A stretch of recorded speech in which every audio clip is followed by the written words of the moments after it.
I want to acknowledge my research assistant, Julia Sadusky. She and I have been working on sort of how to think Christianly about these issues, and we wrote a couple of articles that'll be through Dordt College's blog, In All Things. And so I'm drawing on that tonight to kind of think through this with you. This is a very current, like I'm grappling with this right now.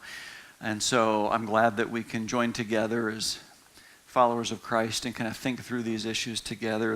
It feels like they're coming at us so fast, it's hard to kind of catch our breath and think through them and to think deeply and well as Christians about these areas. So anyway, I was struck in looking at 2 Corinthians 1, 3-5. There's a section that just kind of focuses on, it's kind of one of the opening sections of the letter here, but it kind of talks about how God is the Father of compassion and the God of all comfort. And I want to talk a little bit about the challenges people have who suffer from gender identity concerns in finding comfort. And then what do we do when we have enduring discomfort? And what does it mean to engage that as a Christian? And I'm going to use the examples that we've been talking about around gender dysphoria. I'm just going to remind you, I talked about 3 lenses this morning. The lens of integrity is a lens that says there are these male-female differences that we see in Genesis 1 and Genesis 2 that sort of lay the foundations theologically for what's morally permissible in terms of our sense of gender identity. And when you adopt a cross-gender identity, you're kind of going against the grain of what God intended in terms of the integrity of the male-female differences. But a disability lens comes at this a little differently and says there are just variations that occur in nature, and they're kind of a non-moral reality, but a Christian would look at that and say, more from Genesis 3, it's the result of the fall. And so how do we respond to people with compassion? The diversity lens says no, neither of those is right. We see these differences as something to be celebrated. And so across gender identity, gender non-binary presentations are simply reflections of a community of people that we should delight in and celebrate and sort of facilitate that expression. So my position this morning was, I think the Christian should be thinking of what each of these brings to the table. For me, the theology of the integrity lens is correct. I think that is God's intention from creation. But I love the compassion that I see in the disability lens. And I do want to remember that the fall affects us, and it can affect our gender identity and the challenges people have there. And from the diversity lens, while I disagree with their assertions, I do respect the fact that they care deeply about a person's identity and community. And as Christians, as a Christian community, we could do more to sort of foster the kind of community that supports people as they're navigating these really difficult areas of their lives. So, with that brief summary in view, let me say this. One of the benefits I've had is being able to meet with someone, maybe in their 40s or 50s, and to see them from a more lifespan perspective. Because I've evaluated children as young as 6 and 7, 8. I've met with 16, 17, 18-year-olds. I've met people in their 50s and 60s who struggle with gender identity concerns. It reminds me one time a pastor called me and said, a transsexual person contacted me and said that they'd like to get together with me for coffee and just kind of see what I think about them and whether they'd be welcome at their church. And so he kind of bought some time and said he'd call them back, and he called me and said, I don't know what I'm supposed to say to this person. They didn't cover this in seminary. So this was a biological male who had transitioned to female and now was calling this pastor. So anyway, the person was like in their late 40s, 50s. And so I said, look, why don't you get back on the phone and say, I'd love to get together with you for coffee. And then when you meet with the person, say this. Say, I feel like I'm meeting you at about chapter 7 or 8 of your life, but I haven't had a chance to hear about chapters 1 through 6, but I'd like to. Now, by doing that, as a pastor, you're not endorsing the decisions that have been made. We don't really know all of what went into that, but we don't really know a lot about that person. And so, again, from a lifespan perspective, I can see a 50-year-old and see them as a 5 or 6-year-old who struggled with this part of their life. And I can see them as an adolescent, and I can see them in adulthood because I have seen those folks.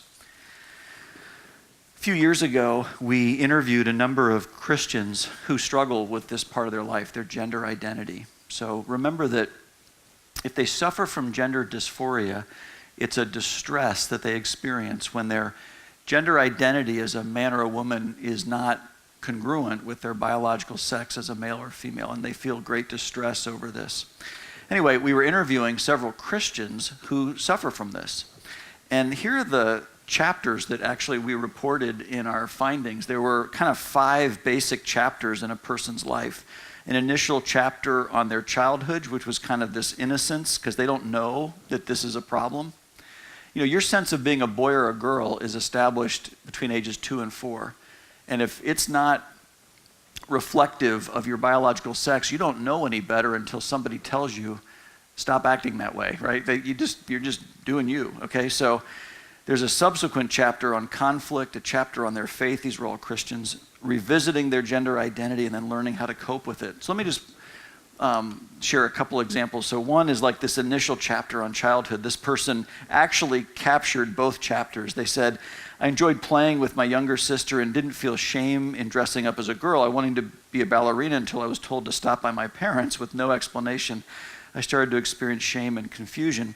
And so there's this sense of like, I'm just doing this because this is what I gravitate towards. And then I bumped up against parents who understandably set limits on that and said that's not the way boys play. And so they kind of reacted to that. And so there's this initial chapter and then there's that conflict. Now, all of these, as I said, were Christians. And so one person shared a chapter on their faith. They said, that covers the 3 years I spent at Bible college, a season of trying to make my faith my own, trying to get some sense of grounding.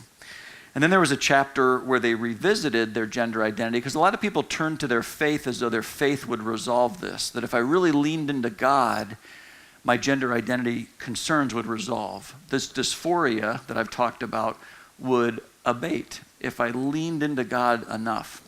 Well, that didn't happen. And so each of them was learning to cope. And so here this person said, this is a biological female who suffers from gender dysphoria. And she said, I dress a certain way to manage my dysphoria. Dressing as a tomboy helps. It's easier for a female to male, so a biological female who experiences herself as male. I avoid situations when I would be expected to wear a dress, situations with heightened gender expectations, black tie events. I understand which situations push my buttons, and I avoid them. And this is what a lot of people do. Through trial and error, they try out different strategies to cope with something that is otherwise really uncomfortable. And then sometimes it spikes if they do things that are sort of stereotypically of their sex. Like if she were to wear a dress and go to a wedding and high heels and stuff like that, her gender dysphoria would spike. This is what she told me. And so she makes decisions about that. And I remember asking her, I said, what do you do to cope with this? What's the most effective strategy you use? And she said, you know what the most effective strategy? It's not even a strategy. It's the fact that my family believes me, that they believe this is real. And because it's real and they believe me, they give me permission to not do the kinds of things that would spike my dysphoria, that would lead it to increase dramatically. And so that level of like family support and like compassion and sympathy was really pretty critical. So when I talk about people kind of coping with this, this dysphoria resides on a continuum of intensity. It's not always super strong, and I know people for whom it's not that strong, and they're able to live with it and manage it, and they do some like deep breathing and relaxation, or they, like this person, she dresses kind of androgynous attire or tomboyish, and females can do that without raising an eyebrow. But males can't do the opposite too much because there's a kind of a narrower box for what men can look like without it being a concern in some circles. And so usually I just ask them what strategies have been helpful to you so far, kind of respecting the fact that they've tried this through trial and error rather than, hey, have you just tried this? Have you just prayed more?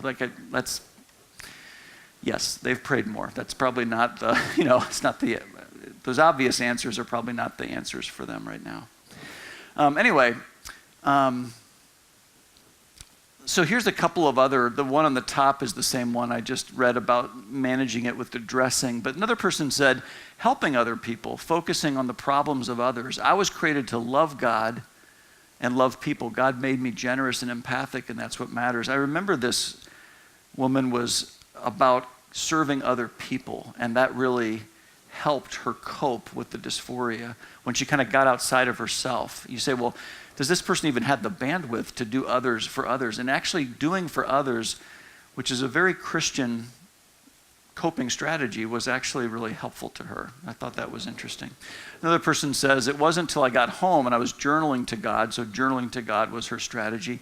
I started to cry. I want to be normal. I don't want to be proud of my identity. I just want to be normal. God, I want to be normal. If there's a plan for me to be this way, why do I feel scared to be this way? I don't have an answer to that question. So some really painful stories.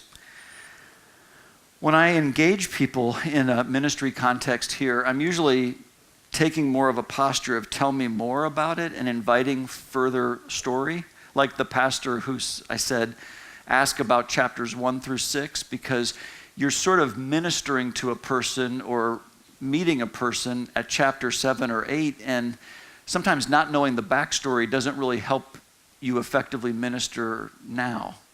So to get a little bit more context of what someone's been through, tell me more is usually a posture I take. It allows me to hear more about their gender identity, when it began for them and what it's been like, and how have others people responded, especially family is so critical to a person's journey and their well-being and their faith. Some things that I try to avoid. I try to avoid trivializing a person's experience or using kind of disputing them.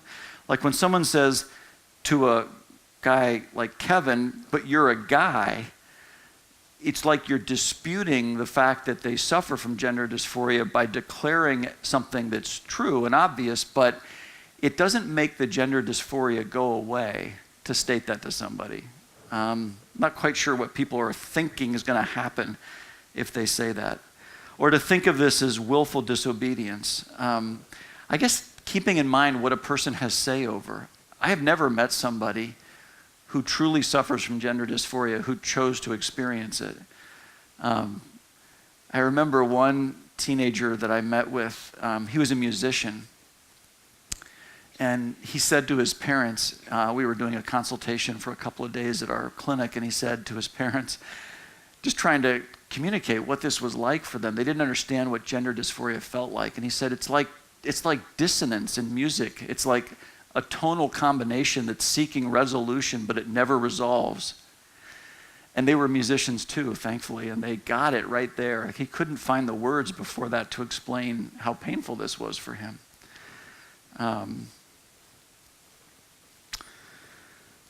And then I talked a little bit this morning about the iceberg image, but the thing that's above the surface would be gender atypical, dress maybe, clothing, mannerisms, things like that. I really try hard in ministry to not overreact to what's above the surface. I try to really think what's underneath all of this that I could pray for, that I can encourage them in, that I can speak into. Even if I don't know the direction to go, I can at least ask God for wisdom about it at the level that's underneath the surface, the things that are really tender that could be ministered to. And then this kind of leads me to the idea of learning to sit with the spiritual concerns they may have, like where is God in this, and am I failing God, am I disappointing God, am I a disappointment, their emotional concerns, And it's really just a posture of, I'm going to accompany you. I'm going to walk with you in this, is more the posture I take. And then I try to pace myself that I'm going to take the long view, because they're going to be figuring this out for quite a while. They've been probably figuring this out for many years before they met me, and they'll be figuring it out long after. And I'm just going to be that friend, that resource to them for the long haul. I'm going to pace myself for that. So those are some things that I do. I think sometimes with the people that I've ministered to, they feel an urgency to resolve it now. And I can appreciate that urgency, but I also try to pace us because they're facing some really hard decisions about things that might be actually irreversible, that would be really difficult to come back from. And so rather than rushing into anything, I'm walking with them, prayerfully considering with them the things that they're wrestling with. And this brings me really to the idea of enduring hardship. And this is a tough one because I think in Christian circles we do one of two things that aren't super helpful. We either never speak of the benefit of hardship, or we actually apply it to certain people, and the rest of us don't really, we pretty much try to avoid hardship. But certain people could benefit from hardship. And that's a really interesting dynamic in the body of Christ. So I'm hesitant to bring it up, but this topic has forced me to, because it is just painful by definition, by being dysphoric, right? It's the opposite of euphoric. And so I think with friends, neighbors, family who suffer from gender identity conflicts, we have, as Christians, we haven't always done this part well. I think sometimes we're less vocal in calling one another to be sanctified through suffering. I think sometimes we've shouted at some people who we view as uniquely wounded or uniquely sinful, that they should be shaped by suffering, where the rest of us get a pass. I think sometimes we've missed the opportunity to recognize the real place of exploring what sanctification can look like in the lives of people who do experience enduring pain. And I think maybe even the body of Christ could be strengthened by their witness to enduring difficulty if we would create an atmosphere for that to happen. Another response to suffering is to focus exclusively on healing. And in Christian communities, we've gotten quite good at praying for miraculous healing. But there's also things to be gained from praying for the grace to suffer well. The grace to suffer well. Even praying maybe for the desire to experience some hardship for love of God and love of one another. So this last year, I was meeting with a couple, and let me tell you about them as kind of a case study. This was a Christian couple who came to me for a gender consultation, desperately seeking answers about how to manage gender dysphoria. So the wife, who suffers from gender dysphoria since she was a child, shared that for years she had asked God for healing, and she wanted to know how other Christians have navigated this in light of their faith. So we talked with her and her husband about the potential value of meeting with their pastor. They had flown in from out of state, maybe meeting with their pastor and trusted members of their faith community for support as they live with and make decisions about how to cope with the distress of this experience. So let me tell you what she said. I'm sorry, that was part of what she said. So she looks at us and she looks at her husband and then she looks back at us and says, we tried that. We went to our pastor and we asked for guidance, and our pastor told us, pick up your cross and follow Jesus. Now, that's kind of where I'm going with this, but it didn't fly. And here's why. She said, we don't even know what that means. Like, it's a phrase we use, but we don't really unpack what it means. And then she said, we're not even sure our pastor knows what that means. Either way, that response didn't help. We haven't found support, and that's why we're here. And as we talked about it more, she said we actually wouldn't mind exploring that more with you. Like, we're hungry to learn what that could look like for us.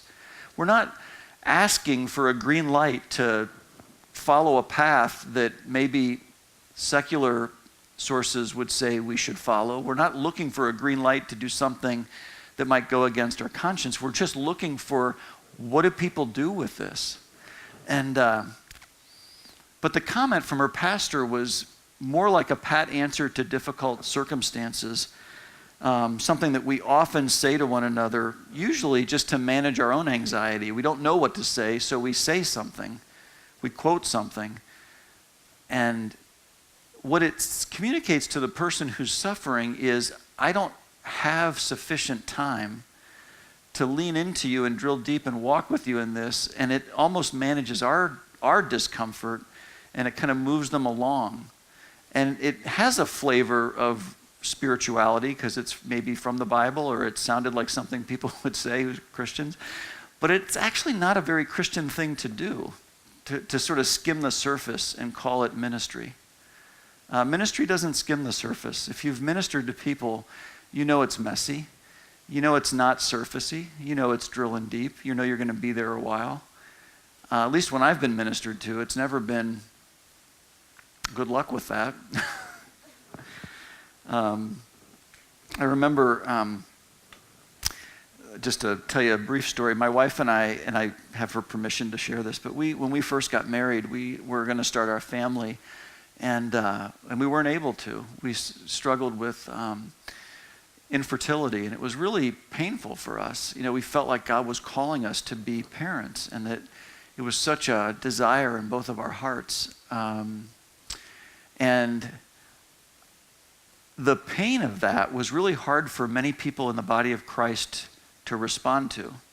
And I remember many people just in their own discomfort, they wanted to make declarations that are true, but they're sort of like they were at the mountaintop and we were in this valley, and rather than coming into the valley where we were, they were shouting at us from the mountaintop things like, God is good, God will provide, God is a healer, wear boxer shorts. I mean, all kinds of stuff they were saying, but I don't know exactly what all that meant, but true story. I'm just keeping it real.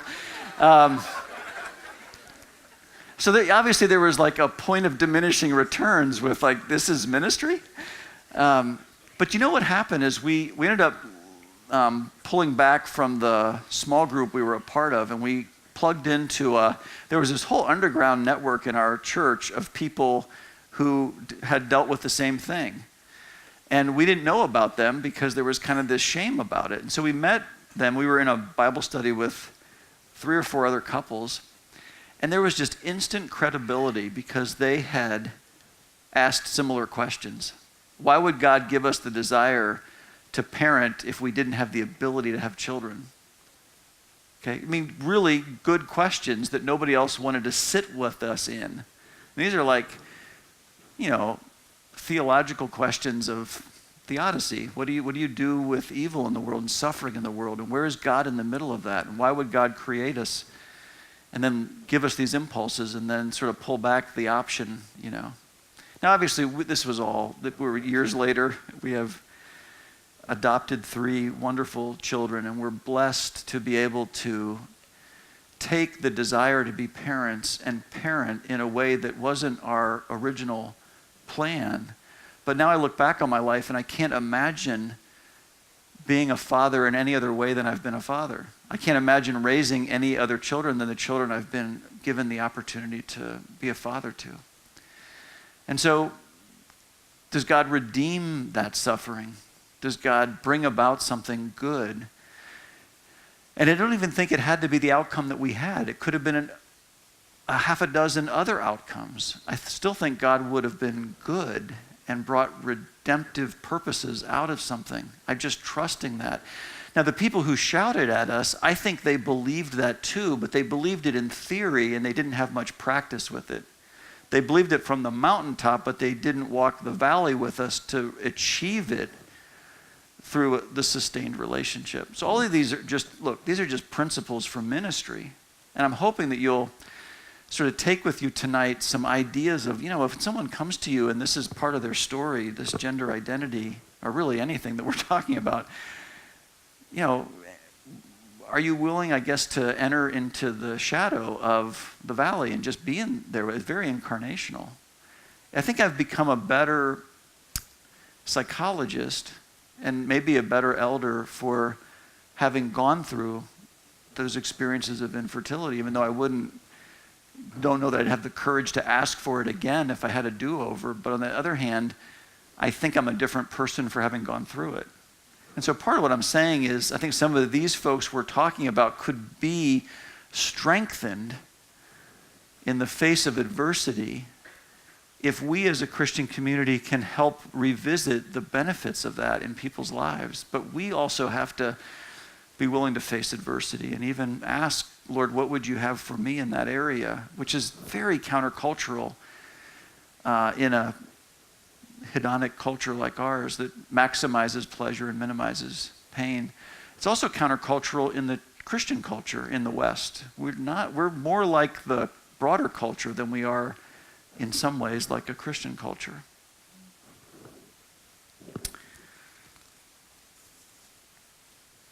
So let's reflect a little bit on our case study. For us, it was listen to this couple and resist the urge to oversimplify what they've been facing all these years. To ask them, what strategies have you tried through trial and error to respond to your pain? For the woman, as she suffered from gender dysphoria in their marriage as a couple trying to make this work.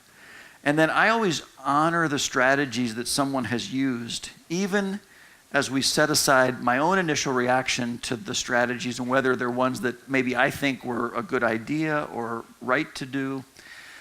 So when I say honor the strategy, I'm not saying endorse it. I'm saying recognize its place in their life. They did it for a reason. And so I recognize that, and that's what I mean by honoring it. Discuss how their Christian walk has been impacted by facing this kind of hardship. Okay, so in this image, it's management strategies that reside on a continuum. So on the one far side, there's you teach people basic coping, like processing their emotions like you would in counseling, or relaxation training, or deep breathing. And then some people use more faith-congruent strategies like prayer and fasting and corporate worship and things of that nature.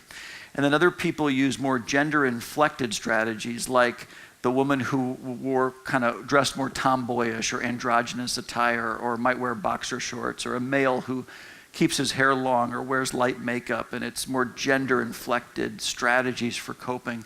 And then along the continuum, some people make more of a social transition, and they cross-dress either intermittently or more full-time. And then other people use low-dose cross-sex hormones, not enough to make a clinical dose, but low dose to kind of help with their gender dysphoria. And then other people use a clinical dose, and then other people consider various surgical interventions. So these reside on a continuum of severity, obviously, right? It's a very different thing to use deep breathing or to have sex reassignment surgery, right? So anywhere along this continuum, people are trying to figure this out. So what I do is I try to help them figure this out, but use the least invasive strategy possible. The challenge in our culture right now, because of media and entertainment and reality shows, is that this issue is presented like everybody adopts a cross-gender identity. The reality is most people don't adopt a cross-gender identity, at least not using hormonal treatment or surgical procedures. So rather than say that's the mountaintop that everybody aspires to, it's more like people land at a plateau somewhere along the way. Most people land somewhere, like the people we've been interviewing. And so how do we help them do that? And part of what I wanted to explore with you is the issue of Christian resources for that. There's a really popular story about Mother Teresa. It's popular in Catholic circles. I don't know that many outside of those circles know this story, but there was a woman she visited who was dying of cancer, and she says, the terrible pain is only the kiss of Jesus, a sign that you have come so close to Jesus on the cross that he can kiss you. And so the woman who's suffering says, to Mother Teresa, please tell Jesus to stop kissing me, which is really just capturing what I think most of us feel when someone would say something to that. But it wasn't that she was saying it like the pastor was saying, pick up your cross. What Mother Teresa was doing is she was not looking away from the pain. She's tried to speak the light of truth into the pain, into the darkness of the shadow of death. And she remained with the woman. She listened to her pain. She received her desire that the cup of suffering be taken from her. Jesus asked if it's possible that the cup be taken from me. And it wasn't possible. It wasn't God's will. But he asked. So when we ask, is it possible to relieve the suffering? The Christian can, with integrity, sit with that person and understand. So Mother Teresa does that. She could also, let me add one more thing to this piece with Mother Teresa. She was also able to say these things from a place of integrity because her life was a life of sacrifice. She has spent her life ministering to orphans in the slums of Calcutta. And so you have a certain integrity when your life mirrors the suggestions you give to other people. Never underestimate the value of living your life by the very principles you suggest others consider, that they rely on in response to their enduring hardship. One of the great breakdowns in the church is that we ask people to do things we don't do ourselves. If you want to effectively minister, live a life that reflects the principles that you call people to. So I'm going to close by just reminding us that I think we have a Christian witness in this and an opportunity and a God who wants to comfort us there. Biola University prepares Christians to think biblically about everything, from science to business to education and the arts. Learn more at biola.edu.